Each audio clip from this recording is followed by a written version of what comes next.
Hello.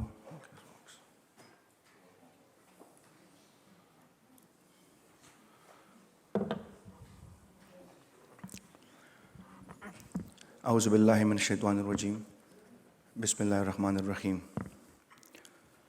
Excellencies, partners, and dear colleagues, Assalamu alaikum and good afternoon.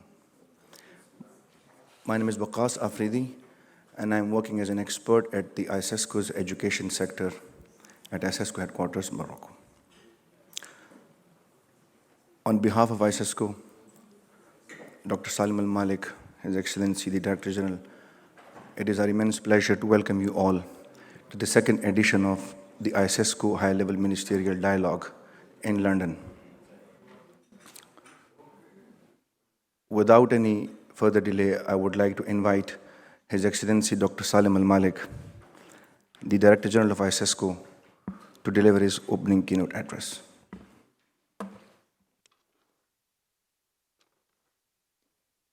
Excellency, this is a working lunch dialogue, so you may feel free to have your lunch and bring it to your desks. Thank you.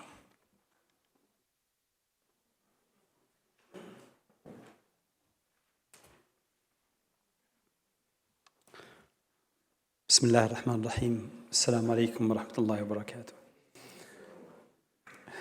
Excellencies, honorable ministers, distinguished delegates, ladies and gentlemen. Good afternoon. It is an honor to welcome you all to this high-level dialogue. Your presence affirms our shared belief that education is a global responsibility uniting us in visions and action. Over the past few days at the Education World Forum, we have engaged in a meaningful discussion, formed a new partnership, and reflected on the future of education. These exchanges highlight the transformative power of collective efforts. We meet at a pivotal moment. Recent global disruptions, from pandemic to geopolitical tensions, have exposed weaknesses in our education system and deepened inequalities.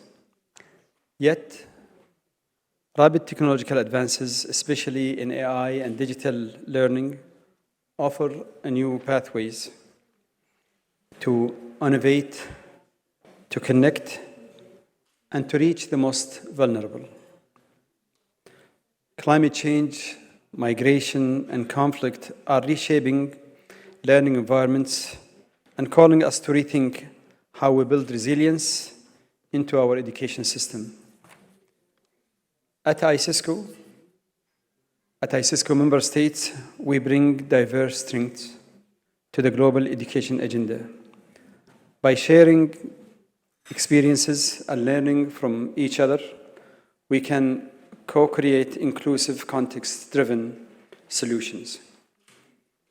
In recent years, ICESCO have partnered with governments and institutions to implement over 400 projects, benefiting hundreds of thousands of people, including students, teachers, experts, and many others. Our focus on youth and women's empowerment through digital skills, financial literacy, and entrepreneurship remains a central part of our work. We value our collaboration with partners like NewGlobe, whose education technology solutions support member states in delivering scalable, impactful change, aligning with ICESCO's vision of equity and innovation. I hope that today's dialogue inspires reflections, ambition, and bold action as we shape the future of education. Once again, welcome. Once again, I hope this dialogue today be rich in insight, grounded in empathy, and guided by our unwavering commitment to education for all. Thank you. Assalamu alaikum wa rahmatullahi wa barakatuh.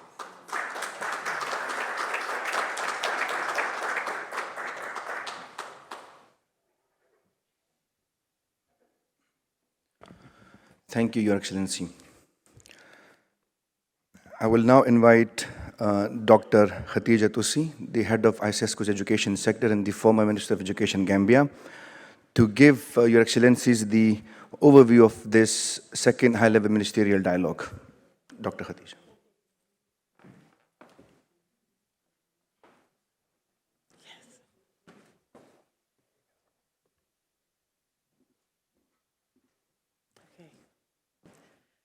Bismillahirrahmanirrahim. Your Excellency, Dr. Salim Al-Malik, honorable ministers, Dr. Shannon, May and her NewGlobe partners and team, distinguished guests, ladies and gentlemen, it's a pleasure for me to stand here as the head of the ICESCO education sector. My name is Dr. Haddy Jatou. I'm just going to spend between 5 to 8 minutes to give you an overview of what the education sector in ICESCO is doing to support your transformation agenda in all our member states.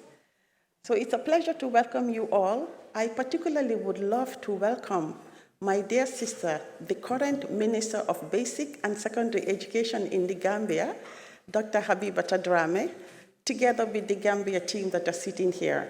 Because last year, I joined the first high-level ministerial dialogue organized by ICESCO as the Minister for Basic and Secondary Education from the Republic of the Gambia. So it's almost like I have come full circle. So last year, this dialogue presented a very strong platform for you ministers to deliberate on what are the priorities, what are your challenges, and also what are the opportunities in your respective countries that needs to be put in place in order for you to achieve your transformation agenda. So we listened very, very carefully, and we heard the issues of inclusion, the issue of gender parity and equity, the issue of artificial intelligence, and so many other key priorities that you have identified last year. So we took very, very good notes. In November of last year, ICESCO organized a very high-level interministerial dialogue in Oman, interministerial conference in Oman. And over 100 participants, including the ministers from our member states, deliberated for 2 days on what are the key priority actions that needs to be put in place at your country level in order to support the transformation agenda. So we had many, many participants from multilateral organizations, bilateral organizations, civil society, and international organizations that put their thinking cap on. And as a result of that, there was the Muscat Declaration, which was supported by a resolution that provided very key, concrete priorities that you have identified for ICESCO's support together with its partners in helping you to achieve your transformation agenda in line with SDG 4. And during the conference in Muscat, we have heard some of the key priority areas that you ministers were committed to. And first is the empowering teachers and upgrading professional development for the teachers. We have seen the global statistics. 44 million teachers are required, out of which 31 million are required for senior secondary level and 13 million are required for basic level if you are to achieve the SDG goal 2030. So it becomes very imperative for ICESCO to provide that support together with its partners in this room and outside. The second important commitment that we heard from you is integrating artificial intelligence and technology in order to modernize education systems. We are all living in the digital era, and we have seen in the case of the Africa region a very big digital divide. So one of the commitments from you was how to integrate education technology into the education system that will help transform your sector into quality, to producing quality learning. We've also had embedding green education. We have all seen the impact of climate change, particularly at the education level, particularly at the schools level. Currently in Pakistan, we are seeing that significant number of children were impacted in the state of Punjab about the impacts of smoke. And UNICEF has recently published a study that demonstrated that up to 19 million children will develop respiratory problems in the future because of this climate-induced incidents.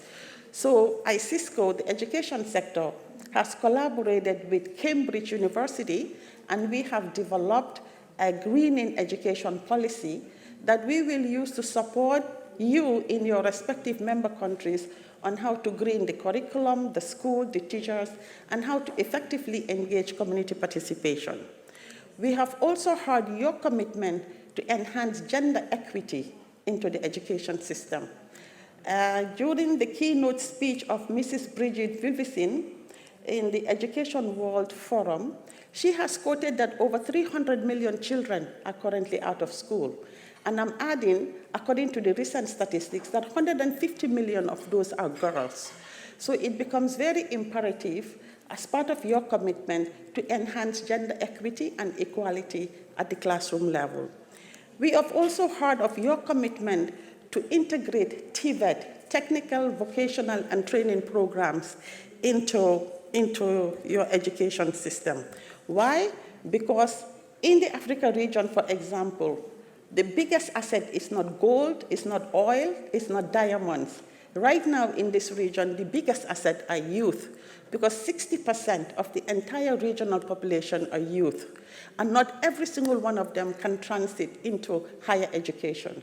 So we've heard your commitment to put in place effective, digitalized, technical and vocational training programs that are offered to youth in order to empower them to transit into the labor market in order to contribute to sustainable development. Yeah.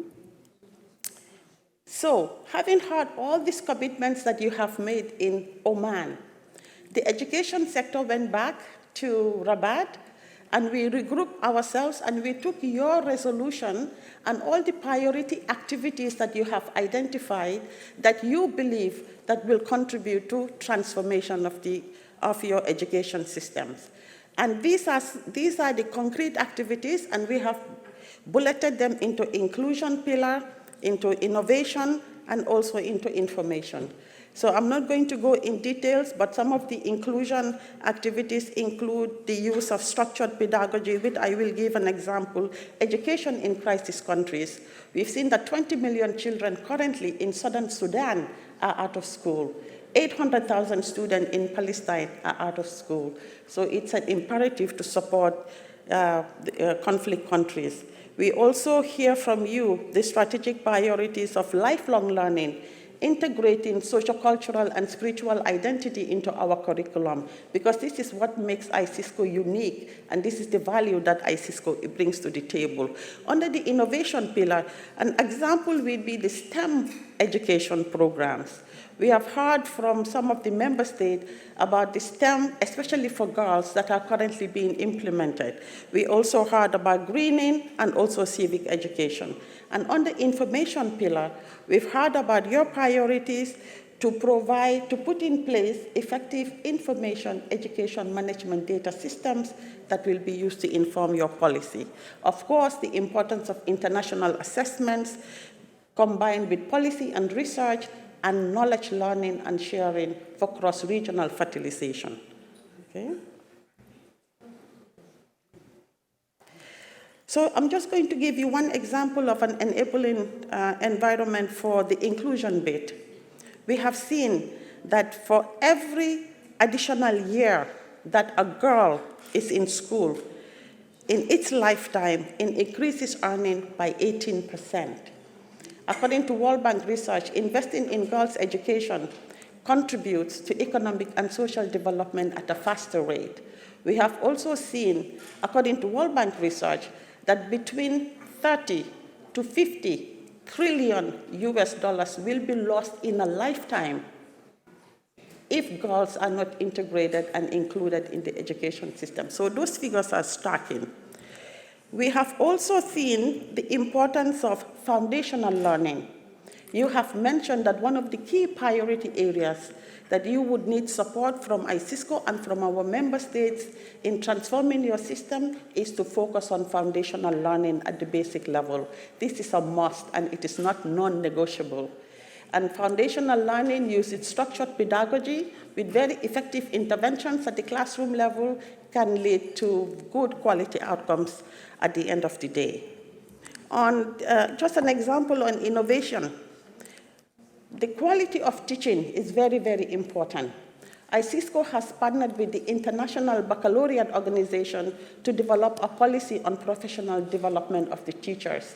It becomes very imperative to train, to provide in-service and pre-service teacher training in order for them to effectively teach in order to get the good quality outcomes. I'll just give you a small anecdote. Recently, my team and I traveled to Kawara State in Nigeria on a fact-finding mission where we wanted to see how is the State Minister of Education in Kawara State is addressing the system transformation. We visited very geographically isolated and rural schools. And some of these schools, if you look at the infrastructure, they were in very, very poor condition.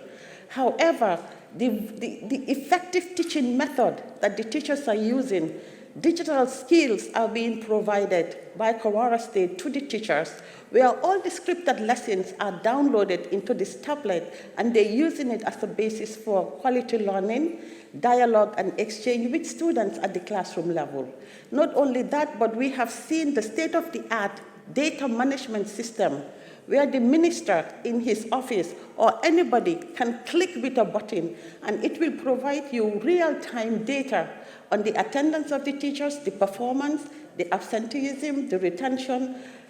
Incredible database system that helps to inform the quality of learning at the end of the day. We have seen that information and data provides enabling evidence-based actions that ultimately leads to sustained impacts. So putting in place effective data management systems are very, very important as part of your transformation agenda. So moving forward from today, we are very excited to be here. We are here to listen. If you look at your agenda, there's going to be a dialogue where, again, we will appeal to you to continue providing us your priority areas so that we can put it together and work with our partners in order to support your transformation agenda. Together, these discussions will offer concrete actions for moving forward the system education transformation. With that, I thank you for your attention.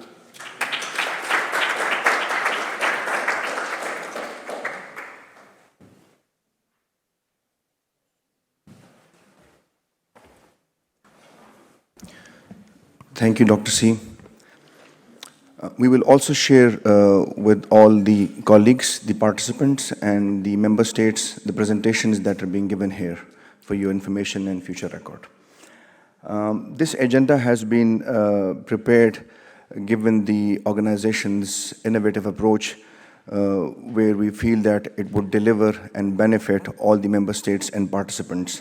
One of the important components that ICESCO takes care of is to ensure the knowledge exchange among member states, and that is why we would like to present to you by the Commissioner of Education of the Bayelsa State from Nigeria, Mr. Gentle Emelah, to come and present on the best practice in Bayelsa as a knowledge exchange event. Thank you.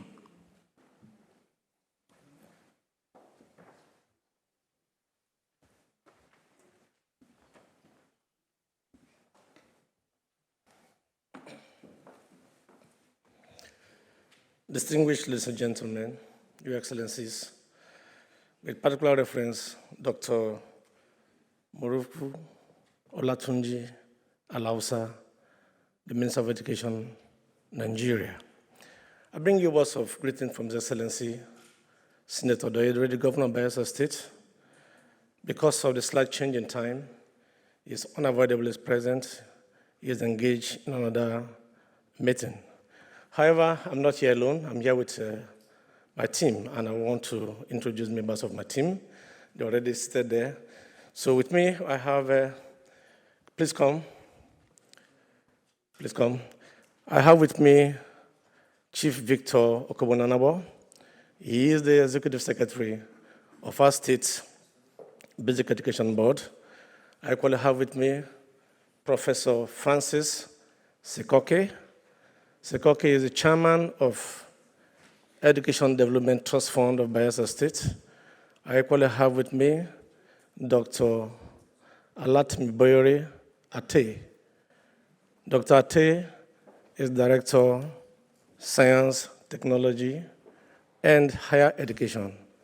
And equally, I have with me Jones Womet Idikio that provides technical assistance to the ministry. We are from a coastal state of Nigeria, particularly Bayelsa State.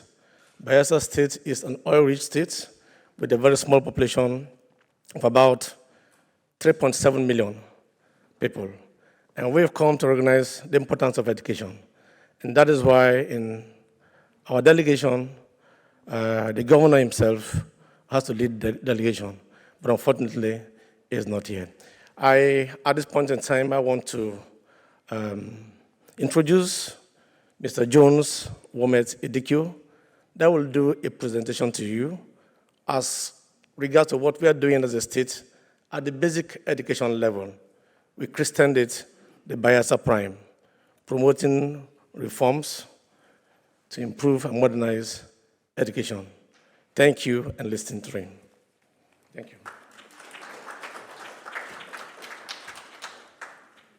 Thank you very much, Your Excellencies, members, and colleagues. We are delighted to make a very brief presentation of the gains of transformation that we have experienced over a short period with our partners. So I'll just give you just a bit. Let me just give a bit of a context. The Commission had mentioned quite easily, but Bayelsa State is a very small state, part of Nigeria, and the southernmost part of Nigeria. But then 80% of the over 10,000 square kilometers of the size of Bayelsa State is riverine and far too rich, only accessible by boat.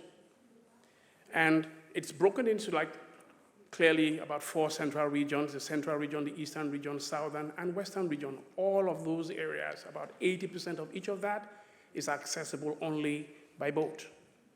Now, Bayelsa Prime, the Commissioner mentioned, but I'll just tear that a bit and just say, Prime actually represents promoting reform to improve and modernize education. 2 keywords there that should go home with everyone is reform to modernize education, modernize. And it actually underscores where we were and where we are today. So basically, that takes care of foundational skills for us.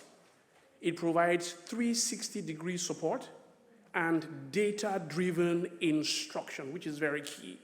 Real-time, on-time data that aids easy, quick decision-making for educational gains. What does it cover in numbers? Bayelsa Prime covers 4 out of our 8 local governments. That is a pilot program so far, covering 222 primary schools. Over 3,000 tech devices have been provided to the teachers, covering 40,000 pupils in the 4 local government areas and over 2,000 teachers. So I'll take you further. What are the learning outcomes before Bayelsa Prime? It is very, very instructive. And key of that is that for instance, at primary P5 levels, you discover that average pupils could only read at P2 levels. It was dire. In fluency, You see, average pupils could not even read a single word. We knew it was bad, but we didn't know it was this bad. So about 3 in 5 schools experience a teacher shortage. So what Bayelsa Prime does for us is to create the opportunity to do deep dive assessment of our education system and find the ways where we have the challenges, and then we can apply the solutions to ensure that we have results. So teacher shortages, 56.7% of schools had teacher shortages. 10%, only 10% of those schools met the actual number of teachers that should be teaching in classes. And then in some other classes, you had 33.3% that were surplus. So it needed some sort of rejigging to ensure that all the schools had all of that working for us. So I'll take you on further. Now, Bayelsa Prime is a complete 360-degree system in all of these areas. The important thing was to ensure that the pupils had the best of teaching. And then what about the pedagogy? Bayelsa Prime ensured that the pedagogy was top-notch, 21st century compliant. And then the teachers also will be trained in using technology. The devices were very key, and they needed to be brought up to be upskilled to do that. Bayelsa Prime also helps us to achieve school administration easily using the head teachers, their smartphones, and all the gadgets that were available to them to ensure that the schools were administered at the click of a button. Then the curriculum, it helps us also to build a world-class curriculum and then ensure that the learning environment and the school culture was up to date. And what are the pillars of the methodology that we use at Bayelsa Prime? The first is to ensure that we leverage science, the science of learning. This is based on the national and the state curriculum. In Nigeria, you have a national government and sub-national governments, and each of the sub-national governments have the responsibility to also build their own independent curriculum, but in concert with the national curriculum. So that was very key. But all of this would be infused into digital teaching guides, which was very, very instructive. Then it also helps to provide an increasing rate of accountability and professionalism amongst the teaching class. And the teachers must be trained. So this happens on a daily basis. There's the in-person teacher training activities that goes on for each teacher based on proven approaches. And data-driven teacher coaching that happens. Scientifically tested materials are provided for all the schools that are operational under Bayelsa Prime. And then digital transparency is afforded with the use of the technology that is available for teaching. But this actually is the 360-degree system that helps us and the team that administers Bayelsa Prime in education in Bayelsa State. Now, so teacher training, we have over 2,000 head teachers who were trained in January to implement Bayelsa Prime across the schools in the state that Bayelsa Prime is currently operational in. And the head teachers were trained on school management, they were trained in instructional leadership and observation and communication, which is very key at the level of P1 to P6. And the teachers were also trained on scientifically proven technology, classroom management, technology adoption in classrooms, and key in all of this is child protection and safeguarding. So, technology was deployed actually, but to whom? Teachers were assigned teaching tablets, and then the head teachers, all of those schools, 444 in number. The teachers were 2,063. Total teacher tablets were distributed about 2,507. Smartphones were given to 222 teachers, including power banks. But in giving the context, it needs to be understood that because most of the communities are far-flung and hard to reach, they were off-grid. So it's important to ensure that the devices that they use are compliant in a manner, but that they can last at least long enough before they can recharge. So Bayelsa Prime supplies high-quality learning materials, which is very key. The learning materials have provided the access that we need as a state to achieve the solutions that we desired. Okay. So, but again, it is important for us to measure how far we've come from where we were.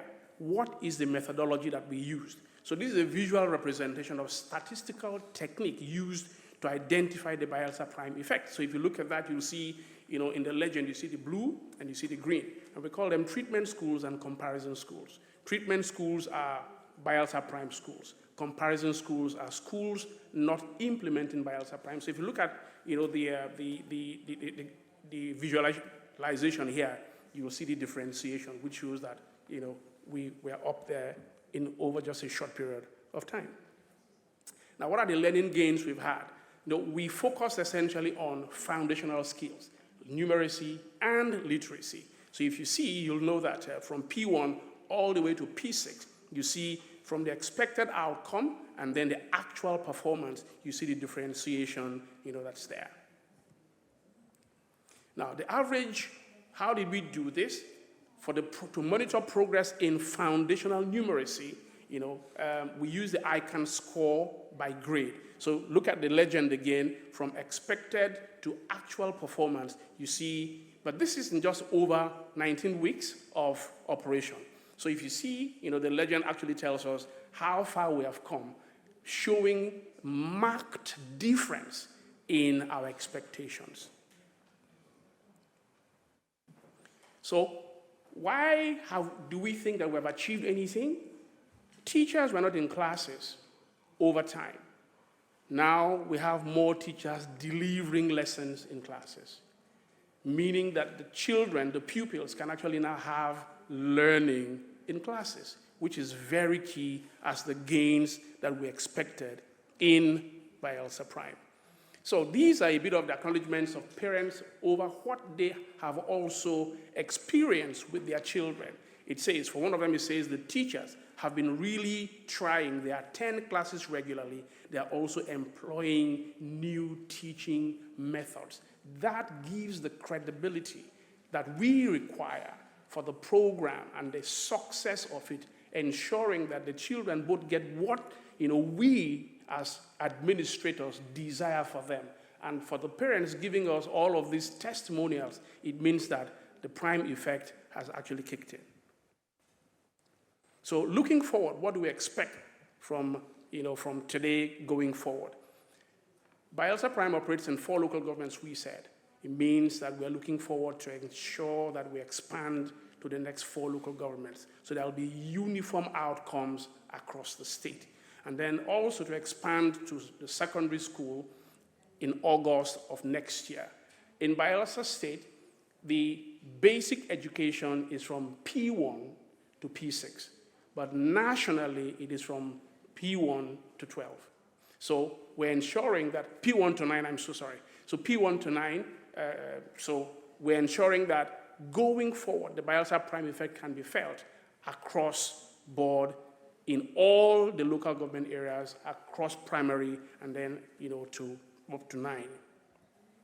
Now, innovation in our methodology. Bayelsa Prime, through NewGlobe, we have targeted instruction. The materials are targeted, curated, structured for that purpose to ensure that nothing is actually left off from the experiences we want our children to have. Now, Let's Mark app is also a very key app. Teachers don't do marking anymore, on script. It's tech-based and is very instructive. This is also being scaled up to ensure that there is handwriting recognition for each of the pupils, so it's much easier to mark. And then situation room. Like we were being told, the situation room is that digital interface, the dashboard that tells the commissioner and every administrator back end what is happening in every single school in Bayelsa State that is operational with the Bayelsa Prime program. And it's very instructive so that it takes care of teacher absenteeism, ensures that lesson notes are completed, ensures that the pupils are actually getting the right kinds of learning that they should have. Going forward, we hope that, with all of this, we're hoping that in the next couple of months down the road, the scale of outcomes, the scales of benefits that we'll be able to provide through Bayelsa Prime will be phenomenal. For us, it is significant, but it's more phenomenal because we know where we're going. Thank you so very much.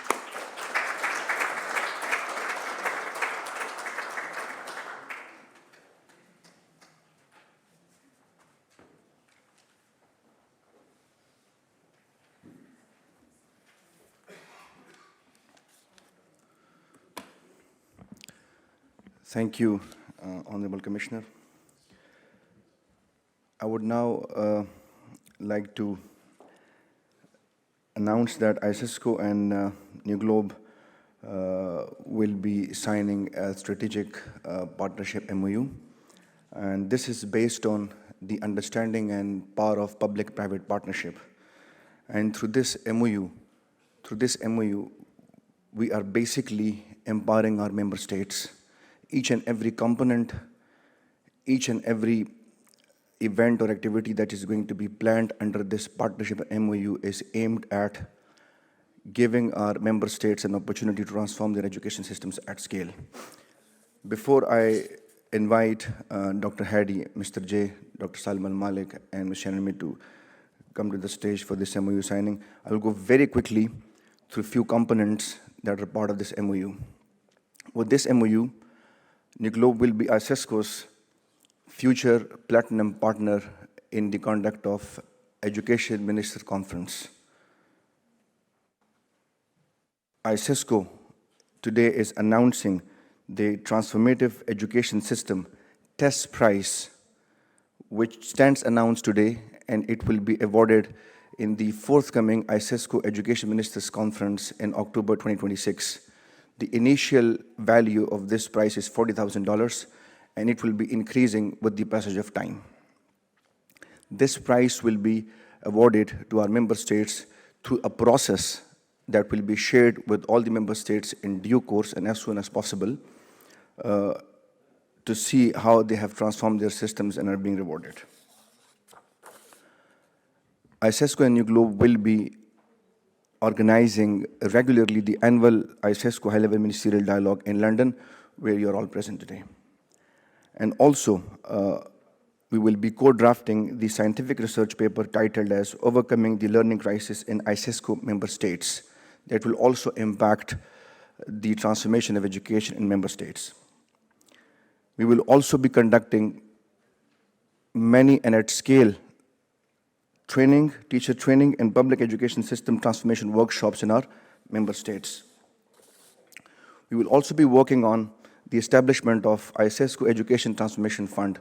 Through that fund, we'll be able to support our member states to transform their education systems rapidly at scale and to be able to achieve the Education 2030 targets. We are honored now to invite Dr. Haddy, Mr. J. Kimmelman, for the signing of this MOU to the stage, and His Excellency Dr. Salim Al-Malik and Ms. Shannon to witness. Please.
Excellencies, we are eager to listen you all, but before that, we will present to you the first phase of the scientific study of the learning crisis in Islamic world with challenges, prospects, and way forward, which aims at mitigating learning crisis in the Islamic world by Dr. Shannon May.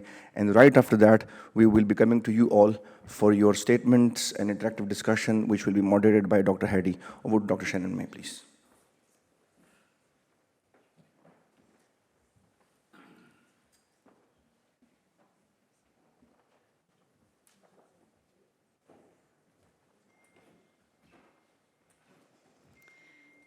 Your Excellencies, honorable ministers, esteemed guests, thank you for coming here today and allowing us to all participate in this incredible discussion of how we can build each one of your countries as partners.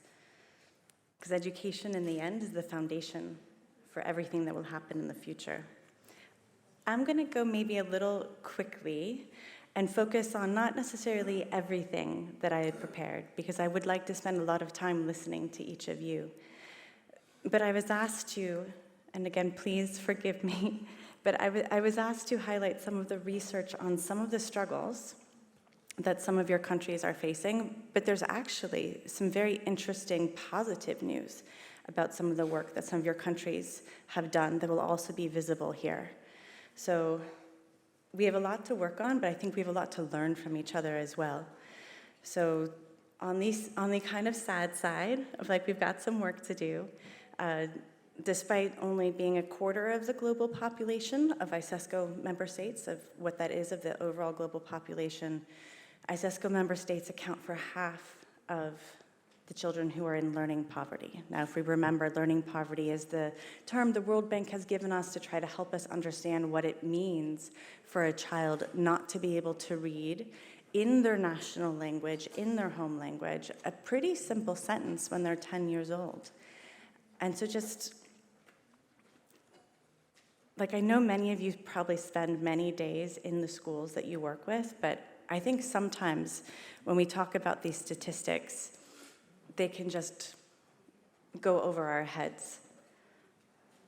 Many of you probably have your own children or your nieces or nephews. Can you imagine if one of them is 10 and couldn't read something as simple as the cat sat on the mat, whether that was in Arabic, in French, or in English? Imagine that's your child. These are all of your children in your ministries of education in each of your countries. And that's why I think it is so important that we really feel sad when we are facing that situation. And in the countries that have big populations, obviously some of this struggle is harder. There are 44 million children in learning poverty in Nigeria and Pakistan alone, right? When you have a large population, these problems are even bigger. This is actually my favorite graph, and so I might spend more time here. It's a little hard to see from where you are, but as Director Wakas said, he will share this with you. So what this is trying to highlight is two things. So first, you have done incredible work in solving enrollment. ICESCO countries are now at 99% enrollment. You might have had a little drop due to COVID. This data is from 2020. But essentially, you're getting children into schools. But there's still a problem of learning. But there's some really interesting things here. So I come at this as a researcher. You know, I was originally an anthropologist, and it was working with families as an anthropologist where the problem of learning poverty, of children being in school but not learning, became something I had to deal with in communities that I worked and then wanted to be part of trying to solve. But so the green countries, I'll tell you who some of these are. But so green are your high income countries. Your blue are upper middle income. Orangish yellow are lower middle income, and red is low income. Now, if money determined your fate, this arc would just go green, blue, orange, red. But that's not how it goes, right? So what I actually want to call attention to is the amount of money you have today, your GDP per capita today, does not determine your fate. You can do a lot, even with a little, and there's some countries here that really stand out. So Kazakhstan and Turkey, if I'm privileged enough to have any of you here in this room, those are upper middle income countries, so they do have more resources, some more to spend, but they are outperforming every single high income country in ICESCO. I'm fascinated. I think there's a lot that I want to help research and think about of what's happening in Kazakhstan and Turkey that we can learn from. Kazakhstan is basically performing at the same average of high income countries globally. 9 out of 10 children can read. So there's a little bit they still should work on, but like that should be applauded. There's something amazing happening there. Similarly, there's an orange that is up there in between all that green and blue. Something good is happening in Uzbekistan. So Uzbekistan is a low middle income country, but is outperforming all the other ICESCO member states that are low and middle income. So again, that's something that we as a knowledge partner want to help figure this out. What lessons can we learn from these member states that are clearly outperforming what you otherwise might expect? I want the takeaway of that to be, again, that your current situation is not your destiny. Just because you are low income or low middle income doesn't mean you can't do more with what you have. There's a lot that you can. This, I don't want you necessarily to focus on it too much. I think the analyst who put this slide together, I think, is actually focusing on the wrong thing. So I'm going to have you focus on something else. So this is showing low income, lower middle income, upper middle income, high income spending, comparing ICESCO member states and non-ICESCO member states. I actually would focus on the first one. I actually think that's remarkable. So ICESCO member states that are low income are spending about 30% more on education than non-member states. That shows a real commitment to using limited resources on education to try to build for your future. But we know from the previous graph, though, that maybe that money isn't all going to things that are effective, right? So it's like, it's not just more money. Like, more money doesn't necessarily do more good. But for every dollar spent, it's really how can that do the most good?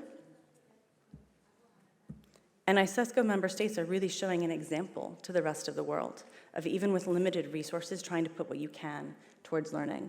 Now, in lower middle and upper middle income, we have ICESCO member states are spending a bit less than non-ICESCO member states. That might make you think about that. You know, like, could we spend more? But that's even something that Dr. Haddy Jatou mentioned earlier, that from the Muscat Declaration, that there was an agreement around how to try to prioritize spending on education, and that would close that gap. How to forge ahead.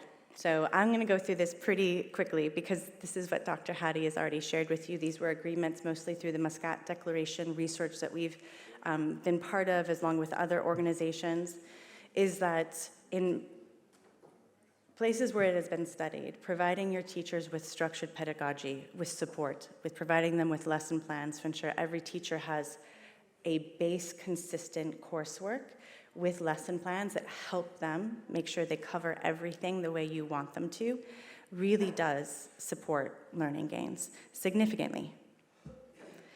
Targeted instruction. If any of you heard the speech I was able to give at EWF yesterday, it's actually one of my favorite graphs, but it's down here actually. I'll skip to it. This one. I do find this, for me personally, the most challenging conversation I have with ministers, and I wish it wasn't. But for some reason it is. So maybe after you each speak here, find me outside and tell me why this is hard, because I want to understand it better from your point of view. You create a curriculum when you're designing your overall education standards and policies, and you decide what skills every child should have mastered by the end of grade 1, by the end of grade 2, 3, 4, 5, 6, all the way up to grade 12 or the end of secondary school. And that is critical. Like, you as the Ministry of Education and the rest of your your cabinet, need to decide what your country's trying to achieve. What do you want your children to know?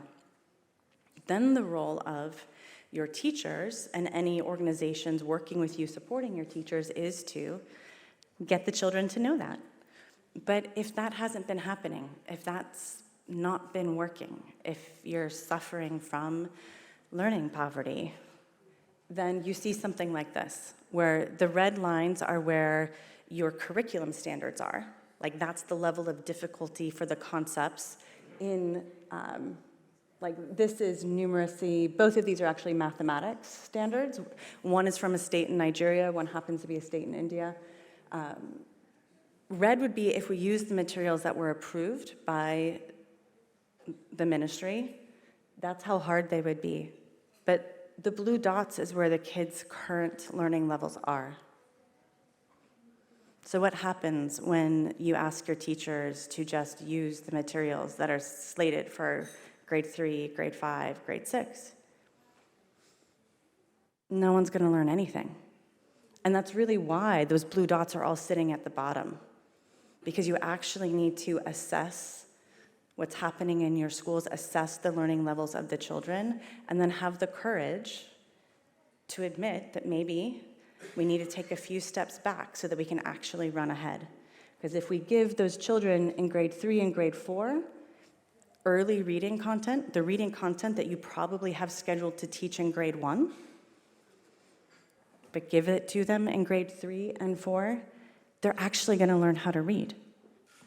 And they're neurologically more advanced, so they're going to learn how to read a lot faster than a 6-year-old would. You'll be able to help your teachers go faster.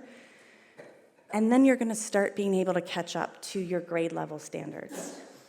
But if you say you have to follow your grade level standards right now, no matter what, even when you see assessment data like this, it's never going to change. Those blue dots are never going to rise to the red line, which is what you want. Because we have to be willing to accept maybe where we are and then say, okay, but I'm not happy with that. I need to do the work to change it. But that means we need to use content that is actually where the kids need to be. And so I can turn over the rest of my time to you. I'm just going to skip to this. Those of you who were in my session yesterday, this was maybe my second favorite graph. So again, back to your current economics not being destiny. Back in 1960, the average GDP per capita in sub-Saharan Africa was about $150 per person. That's the same as it was in South Korea in 1960. But now, South Korea is over $36,000. They've grown their economy by over 240 times. But where I live, I've lived in Nairobi for almost 20 years now. The average sub-Saharan GDP per capita is only $1,600. That's why we're still mostly in that continent living in low-income or lower-middle-income countries. But it didn't have to be that way, right? You can change things. And if you want, I will send you every research report written by various economists. A great one is Eric Hanushek. He is at Stanford. He has spent his life studying what is correlated to countries growing their economies. Just what? If we could solve that, wouldn't everyone just want to do what actually worked? It turns out it's known. 75% of all variance between countries' economic growth is related to foundational learning. Did the country change the cognitive skill levels of their entire population? Doesn't work if you just do it in one city or you just do it for 10% of the kids. That's not what's going to change your economy. You have to actually support every child learning. So your whole population then becomes part of your creative force, then becomes part of your workforce, then becomes part of your leaders and your idea makers and your creative population. If we only have 1 out of 10 or 2 out of 10 or 3 out of 10 kids grow up to be able to contribute to your future, that's when we remain in poverty.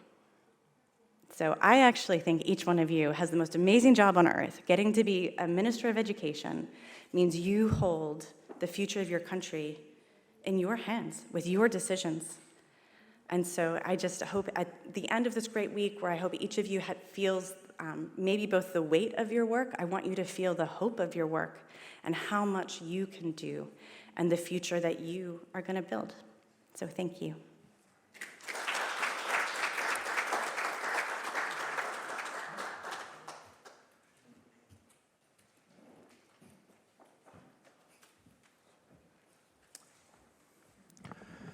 Excellencies, before we go into the dialogue and your interventions, I'm sorry to bother you from your seats, but we all have to assemble here for a group photo.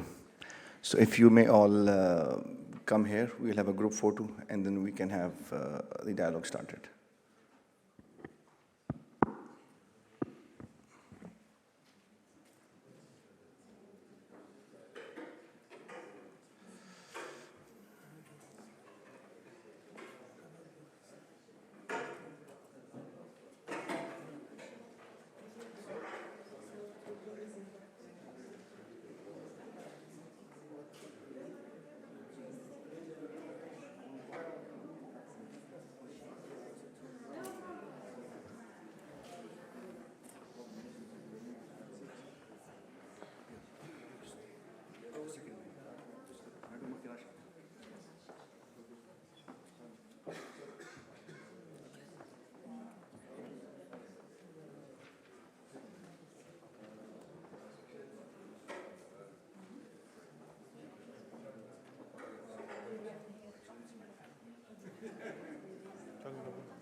No, I can.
Excellencies, we are now in the session of the ministerial interventions and member states interventions.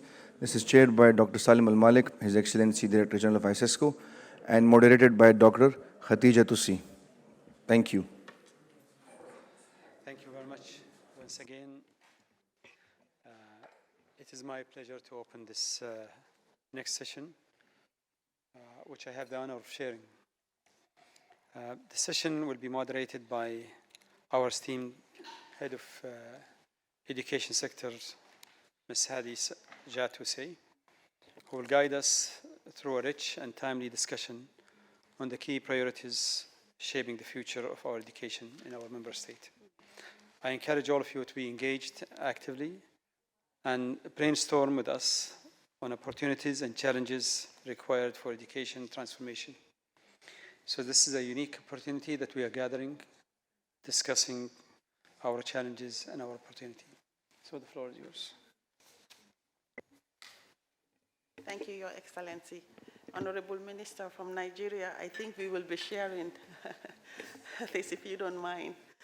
Okay, so we thought that this afternoon what we would like to do is rather than, broaden the discussion, we want to have a very structured and narrow discussion around the room so that you can begin to think about what are your strategic priority areas, what activities would you like ICESCO to provide support in order to help you transform your education agenda. You have heard that I've given you like 5 key priority activities as an example, but coming from your own background and your reality, this is going to be the course of this afternoon's discussion. Because the Honorable Minister for Nigeria is leaving for another meeting, I would start with him, and then I will move on because we have the Honorable Minister of Maldives, who is online. We also have the Secretary General of the Ministry of Education for Afghanistan, for Guyana, and for Benin, also online. So I will start with Honorable Minister for Nigeria. If you would be so kind, sir, as to provide us with concrete 2 or 3 priority actions that you think are of utmost importance in supporting your transformation agenda. Thank you, Your Excellencies, and DG of ICESCO for giving me the first shot today. Thank you. Now, let me commend the excellent presentation by Dr. Shannon May, very intuitive, and to my colleagues. I heard that well, and this is really should be something we all need to go home, feel bad about, think about, and see how we can improve our various economies.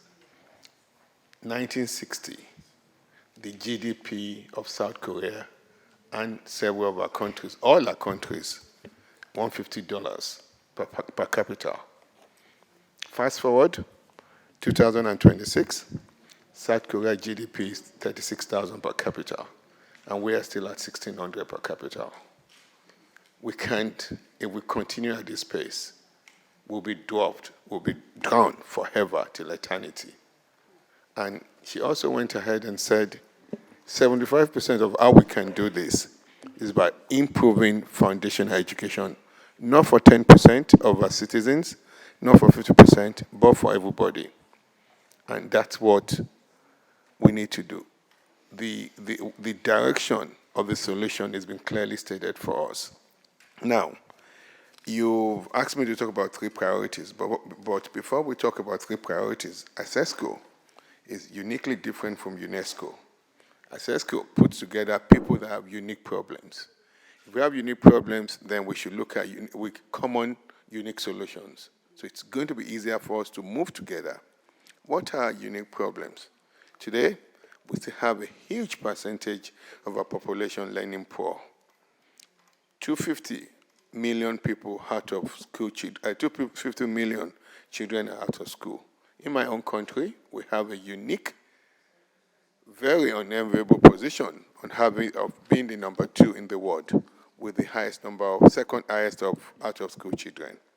Then, also, clear problem with girl child education, and then our reluctance or our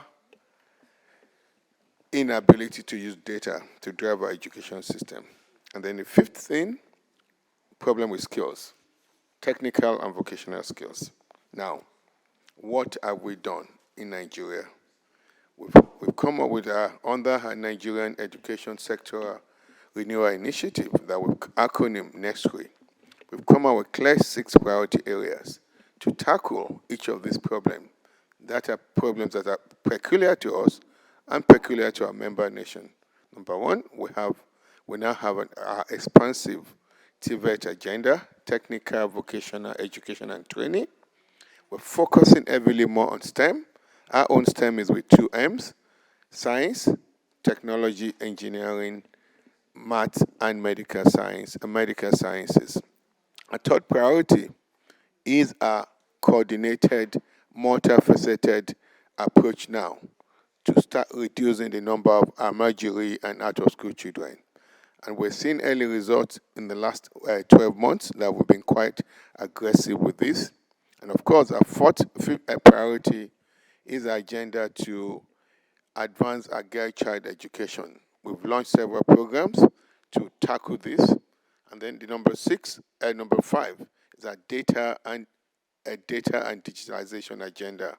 We have a Nigeria Education Data Initiative that we're focusing on now, where we'll monitor each child education from the early childhood education system as they move through their journey across primary school, secondary school, and to the tertiary education system, as well as the vocational education system. We can now begin to track as these children drop out of school, why they're dropping out of school, where do we need to intervene. So we're working more to proactively intervene as opposed to be reactive when the problem is drowning us. And of course, the problem of learning poor, we have a renewed focus on quality assurance the education we're giving our children, and as well as the teachers that are training them. So we're very clear and very directional, very longitudinal on how we're tackling our problems. Today, we have more problems in foundational education and our foundational education system, but we have clear approaches on how we're doing this. And one of the world leading partners today that is helping to provide technology innovation in education, and I'm not here to market NewGlobe, but when people are doing well, we need to acknowledge them. Acknowledge them. I'm very happy with the MOU that ICESCO has signed with NewGlobe. It's like you're pre-qualifying people that have shown to deliver results to various countries. I'm happy that NewGlobe is present in about 6 of our state of federation, and as you can see, one of our smallest states, Bayelsa, with about 3.6 million people, just presented their result. This is the program started in 2023, and we're seeing this. We've also seen impressive results from what they did with Edo-based Lagos as well. Kwara, they're also working with Jigawa State. I need to publicly acknowledge their effort. They can do a lot more with their resources, but you're helping us to really tackle the problem we have in our continent. We appreciate you for that. And I could talk and talk. I know people that know me know I can talk, but I'm going to stop here for benefit of time and for me to go to my other meeting. Thank you so much. It's a privilege to be here. Thank you.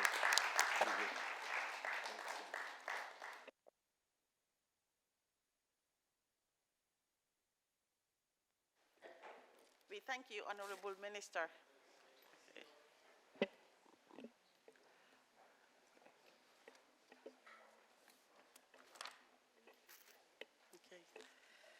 We thank the Honorable Minister. It is very reassuring when you hear a minister who is in control of policy-making decisions, who is in control of the financing for systems transformation to provide concrete priority actions in order to support sustainable education in Nigeria. So we're going to move forward with the senior representative from Lebanon, please.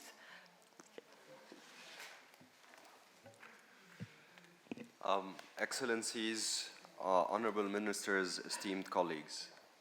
It's my privilege to represent the Minister of Education, Higher Education of Lebanon, Dr. Rima Karami, in this important ICESCO High-Level Dialogue. And I send you her apologies for not being able to be here with us today. Lebanon's education sector has long carried the weight of multiple crises: economic collapse, political instability, a massive refugee presence, and institutional strain, not to mention the recent war that took place.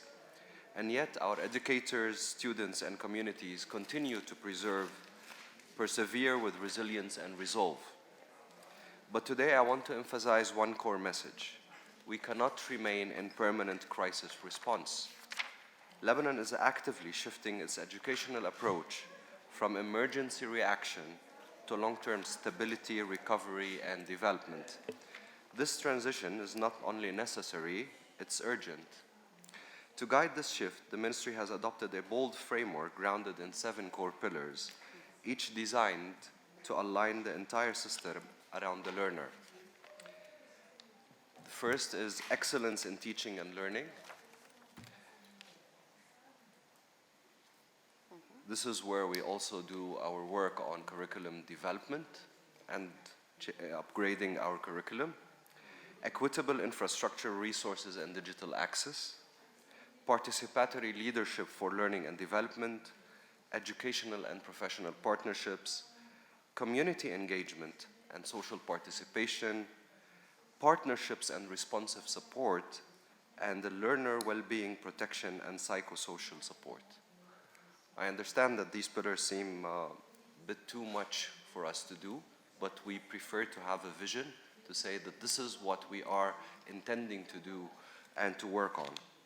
This vision recognizes that true educational renewal must go beyond classrooms. It must include communities, families, digital transformation, and the emotional well-being of every child. And it must be systemic, not fragmented, coordinated across schools, regions, national institutions, and global partners. In this regard, ICESCO has a vital role to play, not only as a platform for sharing expertise, but as a strategic partner in supporting our region's journey to our resilient, equitable, and inclusive education systems.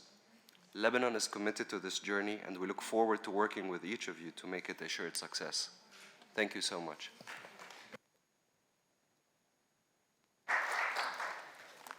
Thank you very much. We really appreciate the set of strategic priority actions that you have identified.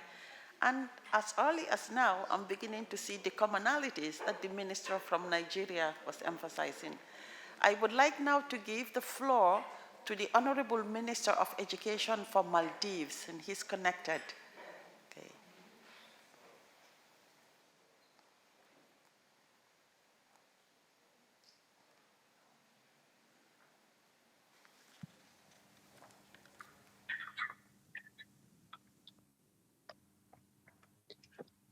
Thank you. Honorable Director General Dr. Salim Al-Malik, Honorable Ministers of Education, ladies and gentlemen, Assalamu alaikum wa rahmatullahi wa barakatuh. It is a profound honor to address this distinguished ICESCO's second high-level ministerial dialogue. I extend my heartfelt gratitude to Director General Dr. Salim Al-Malik for his leadership and vision. Before I proceed, I wish to inform this esteemed gathering that Dr. Ismail Shafir, Minister of Education, is currently traveling on official business and is unable to join us today. Therefore, I, Dr. Latif, State Minister for Education, have the honor of representing the Maldives at this important second ICESCO High-Level Ministerial Dialogue. In fact, we gather at a critical juncture when global challenges underscore the vital role of education as a cornerstone for peace and sustainable development. The Maldives remains committed to ICESCO's mission of providing quality education for all, promoting gender equality, and harnessing technological advancements to transform our educational landscape. I'm pleased to report that we recently conducted a workshop on inclusive education for sustainable development in achieving SDG 4 and global trends in greening education in collaboration with ICESCO in the Maldives. This initiative has been instrumental in advancing our shared goals and fostering a more inclusive, and sustainable educational environment. Looking ahead, and in the spirit of greening education, we are also eager to deepen our partnership with ICESCO in other key areas. I wish to highlight our recent productive online meeting with Center for Foresight and AI, ICESCO, where we discussed the promising collaboration between ICESCO's AI for Education initiative and the Maldives. We explored the potential for ICESCO to support us in training government professionals, particularly in embedding artificial intelligence into daily administrative work. We also noted the importance of ICESCO's strategic monitoring framework, which can further enhance our capacity to leverage AI for improved governance and educational outcomes. During this discussion, we requested ICESCO to share detailed documentation on their available training programs so that we may conduct a comprehensive needs analysis and select the most pertinent opportunities for our context. Most importantly, we strive to realize the vision of our President, His Excellency Dr. Mohamed Muiz, for Digital Transformation 2.0. We acknowledge the ICESCO's expertise and support will be essential. This vision aims to harness digital innovation to empower our citizens, modernize our education sector, and build a resilient, knowledge-based society. In closing, I reaffirm the Maldives' unwavering commitment to working closely with ICESCO and our fellow member states to advance our shared educational goals, with particular focus on greening education and digital transformation. Together, let's continue to innovate, collaborate, and inspire the next generation for a brighter, more sustainable future. Thank you. Thank you very much. That's very good. Thank you. Thank you very much. We heard your 3 key priority action areas, and they are very much in line with the education sector priorities. So we really look forward to providing the needed support. I will now call on the Honorable Minister of Basic and Secondary Education from the Gambia to provide us with some few clear strategic priorities and options to support your transformation agenda.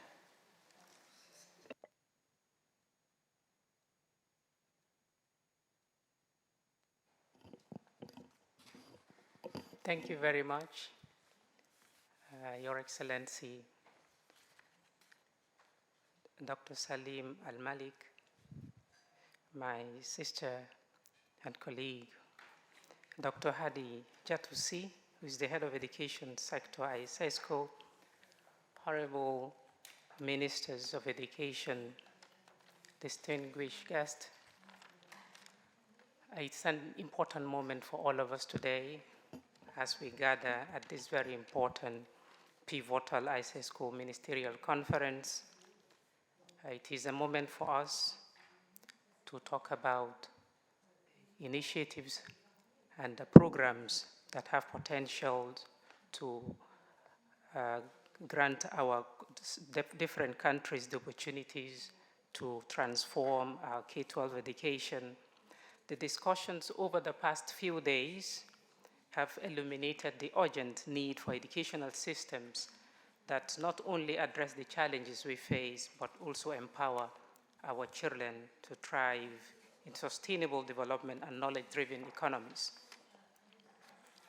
The expectations upon us are immense, as we have seen during the consultations and the discussions, and we can no longer afford to make excuses. The time for education is now. Every child, regardless of their background or circumstances, deserve access to quality education.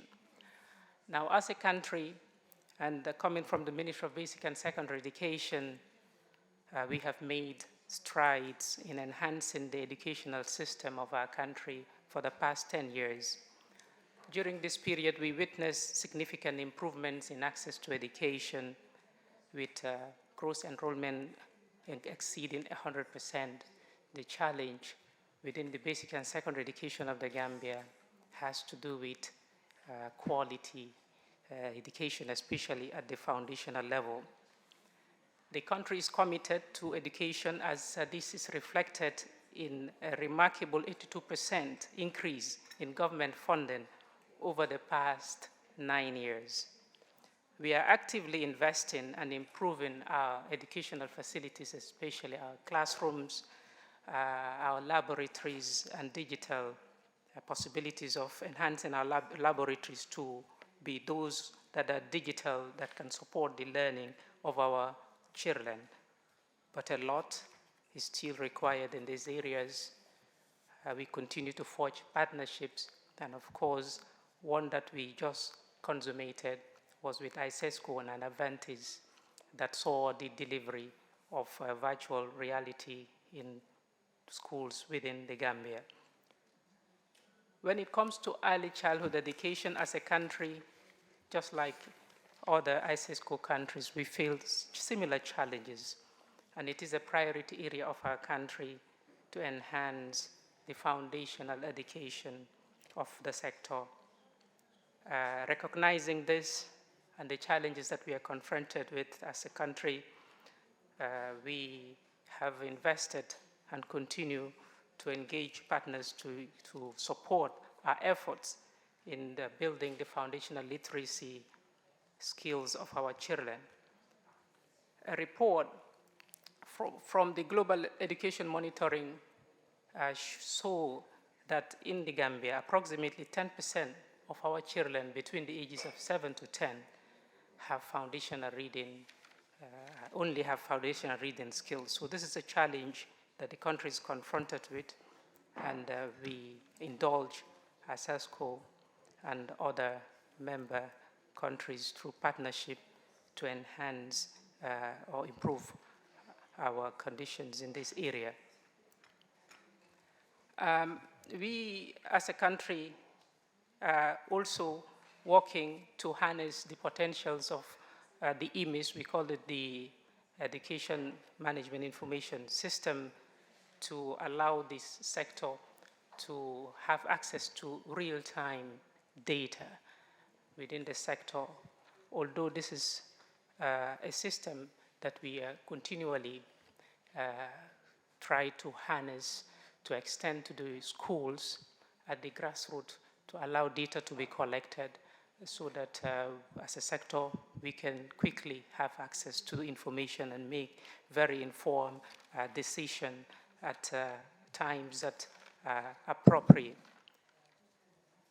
We also continue to work to improve our pedagogy, structured pedagogy to be precise, to ensure that our learning is context-specific, and also not only to deliver learning in the form of knowledge, but to include skills and attitude in our curricula generally to enhance the learning of our students.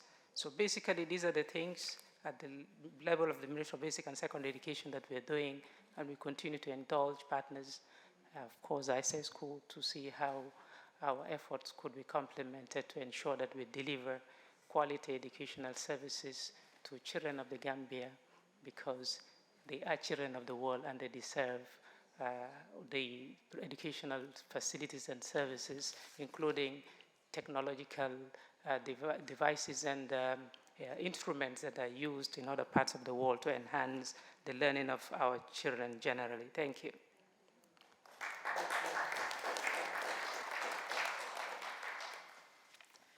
Thank you very much, Honorable Minister. I have picked 3 specific priority areas that I believe you articulate as urgent needs, which are foundational learning at basic level, artificial intelligence and education, and also early childhood education. So we are seeing a trend. Ladies and gentlemen, we have 45 minutes because we have to stop at 5 p.m. So I would beg to focus the discussion on just the identification of key 2 or 3 priority areas that you think we can generate support to, for your transformation agenda. Okay? With that, I would like to call on the Education Advisor and Minister of Education for Bangladesh. 2 minutes, please. Thank you. Well, thank you. Good evening to everyone. I'm seeing that we are the 53rd nation of 54 nations of ICESCO member. And it is a sorry for me, I was not aware of that thing. I'm in this position for about 8 months. And I'm thanking the organizer for communicate with me and invite me to come here.